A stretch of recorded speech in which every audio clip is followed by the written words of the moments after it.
नमस्कार मित्रों, मैं डी सर। स्वागत है आप सब लोगों का मेरे अपने चैनल डी सर एकेडमी में। नमस्कार मित्रों, गुड मॉर्निंग टू ऑल। कैसे हैं आप सब लोग?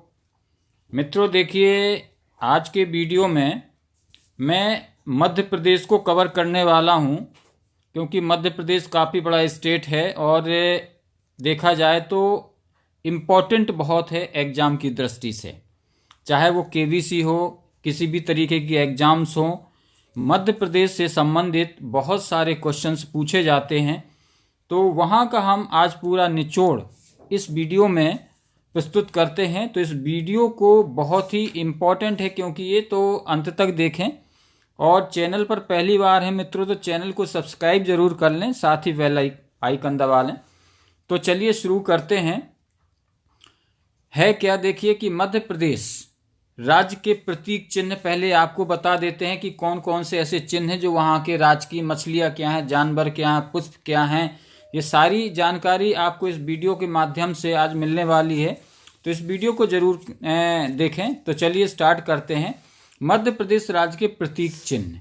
तो जो प्रतीक चिन्ह हैं वो आपको हम दिखाई दे रहे हैं, उसकी छवि दिखाई दे रहे हैं। तो ये देखिए, जैसे ये आप देख रहे हैं मध्य प्रदेश शासन लिखा हुआ है, और इसमें अपना मतलब अशोक स्तंभ बना है, बरगद का पेड़ बना है, और धान और गेहूं की बाली बनी हुई है साइडों में। और आप देख रहे हैं जो रेड कलर में चारों तरफ वो देख रहे हैं आपको स्तूप, ये 24 स्तूप होते हैं इस प्रतीक चिन्ह में। तो ध्यान रखिए कि जो मध्य प्रदेश का राजकीय चिन्ह है उसमें पूछा जाए कि कितने स्तूप बने हुए हैं, तो सबसे बाहरी कक्षा में आप देखेंगे जो रेड कलर के हैं वो 24 बने हुए हैं मित्रों। तो इसको आप ध्यान से देखें, ये मध्य प्रदेश का राजकीय चिन्ह है, देख लिया होगा आपने। और नीचे आप देखेंगे उसमें तो सत्यमेव जयते लिखा हुआ है। तो ये आप मतलब जो है ध्यान रखें इस चीज को। हैं, आगे बढ़ते हैं। इसमें देखिए आगे और क्या है इसमें कि बहुत ही इंपॉर्टेंट चीजें हैं, तो इसको थोड़ा सा बारीकी से देखिए आप। मध्य प्रदेश राज्य का चिन्ह, इसके विषय में आपको हम जानकारी दे देते हैं कि चिन्ह में सबसे बाहर 24 स्तूप अंकित हैं। पहली बात तो ये ध्यान रखना है आपको, कितने स्तूप हैं? 24 स्तूप हैं। इसके बाद एक वृत्त बना हुआ है, सर्कल बड़ा सा, जो तरक्की और विकास की असीम संभावनाओं का द्योतक है। इस वृत्त के भीतर मध्य प्रदेश शासन और सत्यमेव जयते उत्कीर्ण हैं। साथ ही राज्य की प्रमुख फसलें गेहूं और धान की बालियां भी अंकित हैं।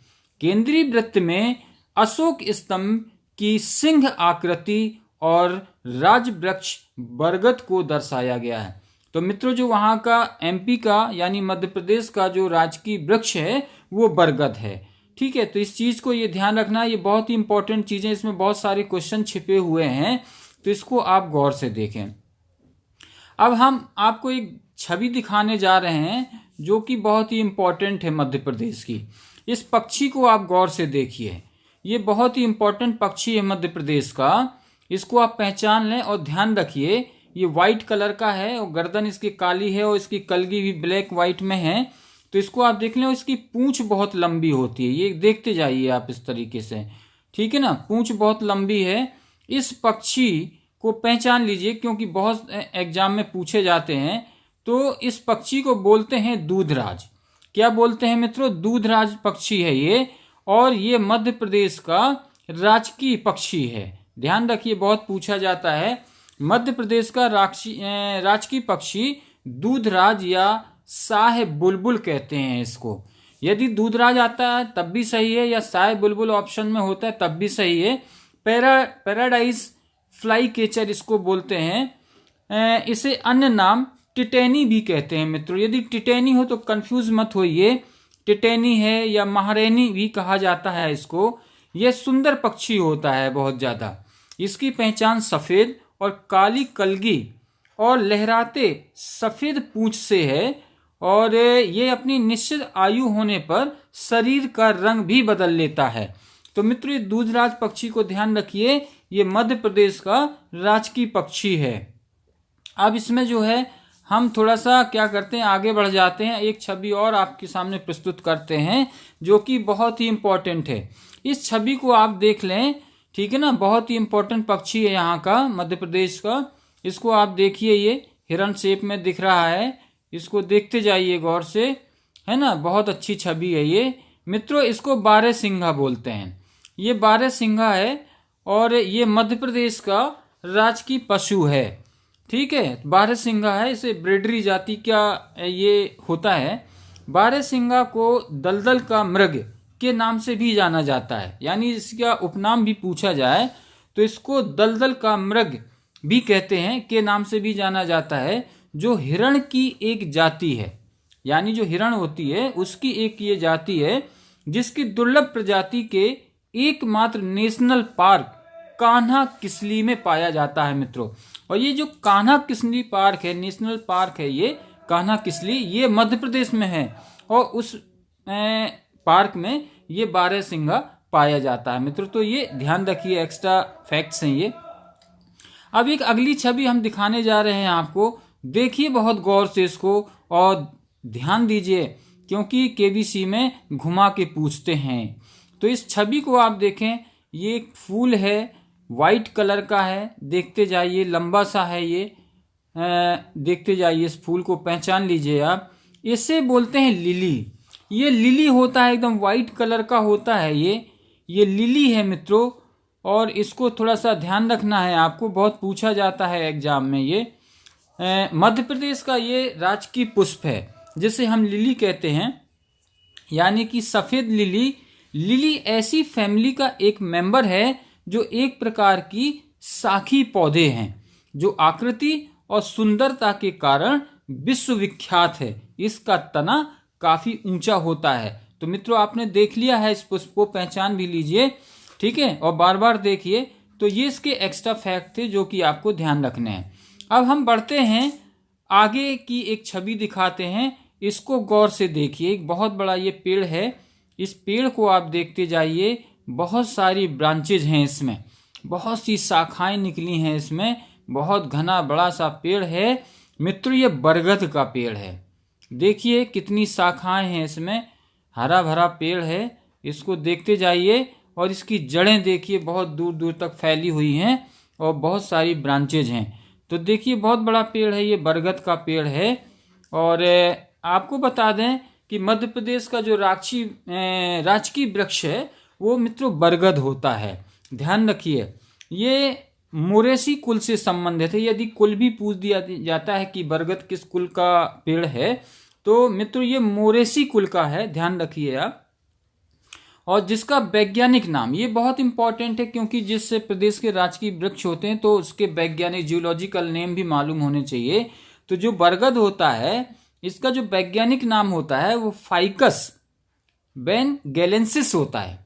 फाइकस वैनगेलेंसिस ये वैज्ञानिक नाम है, जो हिंदुओं का एक पवित्र और पूजनीय और औषधि वाला ये वृक्ष होता है। यानी कि जो हिंदू धर्म है उसमें इसको एक पवित्र पूजनीय मतलब जो है वृक्ष माना जाता है।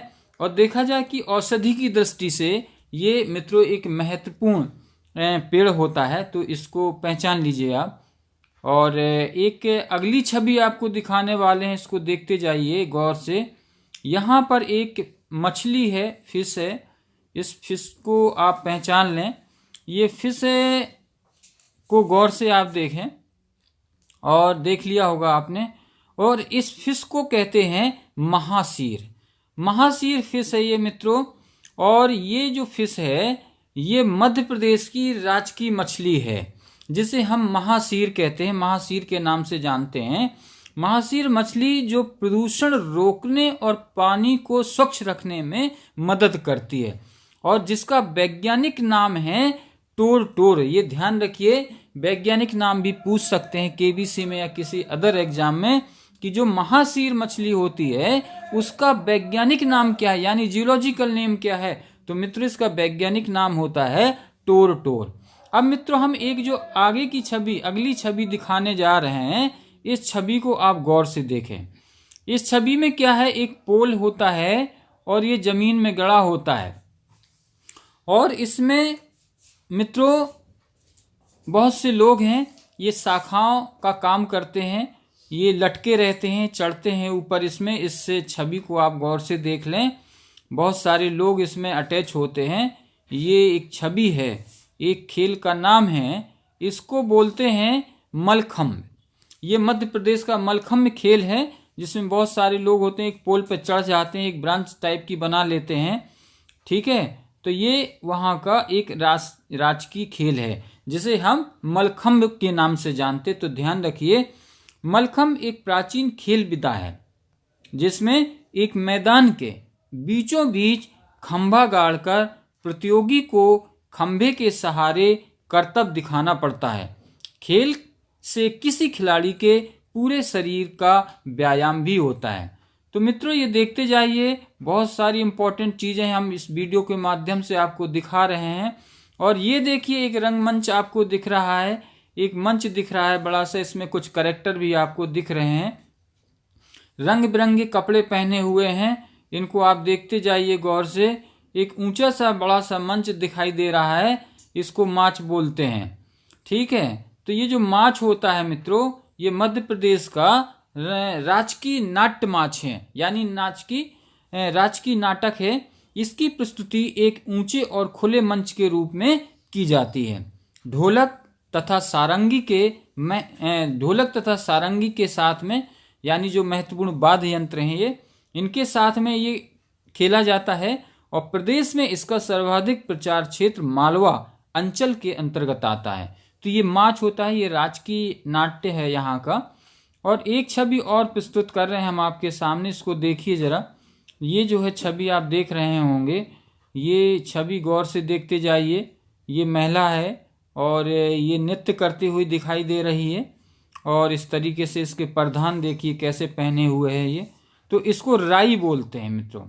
ये वहाँ का राजकीय नृत्य है, मध्य प्रदेश राज्य का ये नृत्य है जिसे हम राई के नाम से जानते हैं। ध्यान रखिए इसको। ये बुंदेलखंड का मुख्य नृत्य है जो ग्रामीण क्षेत्र में बच्चों के जन्म, विवाह के अवसरों पर उचित कार्य की पूर्ति होने पर राई का आयोजन किया जाता है। इसमें एक नर्तकी होती है जिसे बेडनी भी कहा जाता है मित्रों। जो इसमें नर्तकी नृत्य कर रही है, उसका यदि उपनाम पूछ दिया जाए या अदर नाम पूछ दिया, दूसरा नाम पूछ दिया जाए, तो इस नर्तकी को बिडेनी यानी कि बेडनी के नाम से भी जानते हैं। तो ये आप ध्यान रखें, ये एक्स्ट्रा फैक्ट थे। अब एक अलग आपको एक छवि हम दिखा रहे हैं, इस छवि को जरा गौर से देखें। ये फसल है, खेती है एक तरीके की। गौर से देखिए, बहुत दूर तक ये हरा हरा आपको दिखाई दे रहा है। देखते जाइए इसको मित्रों। इसको पहचानना है कौन सी फसल है, तो मित्रों ये सोयाबीन की फसल है। कौन सी फसल है? सोयाबीन की फसल है। इसको आप देखते जाइए, क्योंकि सोयाबीन ये मध्य प्रदेश का बहुत ही इंपॉर्टेंट एक फसल होती है। मध्य प्रदेश का राज्य फसल है, जिसे हम राजकीय फसल बोलते हैं, ये सोयाबीन है। क्यों? क्योंकि सोयाबीन प्रमुख तिलहनी फसल है। भारत के लगभग 80% सोयाबीन का उत्पादन अकेले मध्य प्रदेश में ही होता है। यानी सर्वाधिक बड़ा उत्पादन राज्य होने के कारण ही इसे सोया स्टेट के नाम से भी जाना जाता है। यदि पूछा जाए कि सोया स्टेट किस राज्य को कहते हैं, तो मित्र सोया स्टेट कहते हैं मध्य प्रदेश को, एमपी को। यानी सबसे ज्यादा सोयाबीन जो हमारे देश में होता है, पूरे देश का 80% सोयाबीन सिर्फ मध्य प्रदेश से होता है। तो आप ध्यान रखें इस चीज को।